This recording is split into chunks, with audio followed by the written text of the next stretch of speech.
Le deuxième témoignage qui va passer tout de suite est celui de Madame Massavala. Massavala, ancien ministre de la République, qui paye aujourd'hui, comme Bertrand Zibi, un lourd tribut lié à son engagement politique, lié à la dénonciation de la mauvaise gouvernance du Gabon par Ali Bongo. Donc nous allons écouter Madame Massavala qui va témoigner tout de suite. Oui, je suis Madame Charlotte Massavala Mabumba. Je viens faire état de la manière dont mon mari a été arrêté par les dirigeants de ce pays. Le 6 septembre 2017, alors qu'il se rendait tranquillement acheter des journaux, habillé en relax, il a été interpellé, puis mis sous arrêt par les agents de la DGR avant d'être mis sous mandat de dépôt à la prison centrale de Libreville. À ce jour, je n'ai jamais compris les motifs de son arrestation. Il semblerait qu'il s'agisse d'une provocation directe à un attroupement non armé. Je condamne avec fermeté la manière dans laquelle mon mari a été arrêté. J'interpelle donc l'opinion nationale et internationale à réagir automatiquement face à cette situation désolante. Qui peut être heureuse de voir son mari incarcéré dans les geôles de la prison centrale de Libreville? Je suis en colère et j'interpelle M. Ali Bongo Ondimba de libérer sans condition et immédiatement mon mari de ce milieu.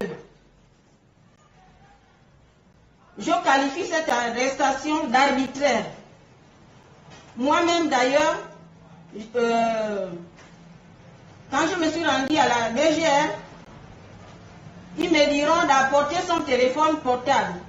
Le fait que je ne l'ai pas retrouvé, j'ai été menacée d'être arrêtée aussi.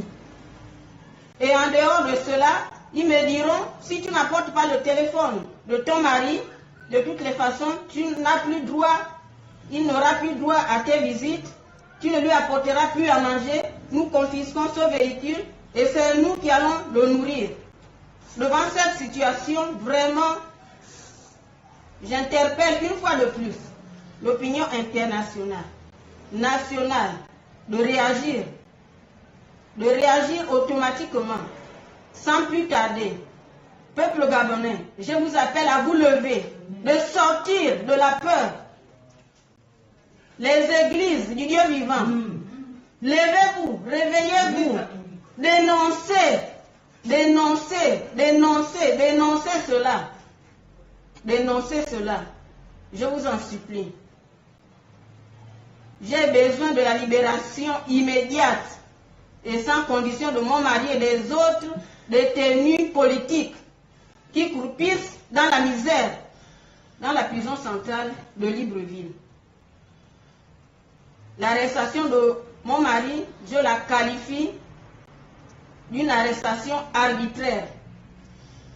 Parce que les faits qui lui sont reprochés ne sont pas valables, à ma connaissance. Est-il interdit d'organiser une marche pacifique? Est-il interdit, comme donne la réponse, est-il interdit d'organiser une marche pacifique dans une société? Donc, qu'à cela ne tienne, j'ai des enfants qui sont actuellement en train de souffrir, qui passent des moments difficiles. Moi-même, je passe des moments difficiles, d'où l'interpellation à ceux qui ont incarcéré mon mari de le libérer automatiquement. J'ai pas peur parce que je veux voir mon mari à la maison. Là-bas, c'est pas chez lui, il ne doit pas rester là-bas. Aujourd'hui, ça fera bientôt 5 mois qu'il est là-bas, dans les geôles de la prison. Ça s'est duré comme ça, il n'est pas jugé. À ce jour, il n'est toujours pas jugé. J'aimerais avoir la réponse pourquoi n'est-il pas jugé à ce jour? Parce que son dossier est vide. Ce dossier est vide. Le dossier de mon mari est vide. Dans la mesure où il n'a pas volé, il n'a pas tué, je qualifie son dossier de vide. Est-ce que il est possible d'arrêter un citoyen qui se rend tranquillement acheter des journaux sans mandat? On l'amène directement à la DGR. Est-ce que ça se fait de cette manière dans les pays des autres? Nous sommes en démocratie ou non au Gabon? J'interpelle encore Monsieur le Président, si je peux le dire ainsi, Monsieur Ali Bongo Ondimba, de libérer mon mari. Parce que je passe des moments difficiles. Les enfants passent des moments difficiles. La famille passe des moments difficiles. Sa famille politique passe des moments difficiles. Je vous remercie.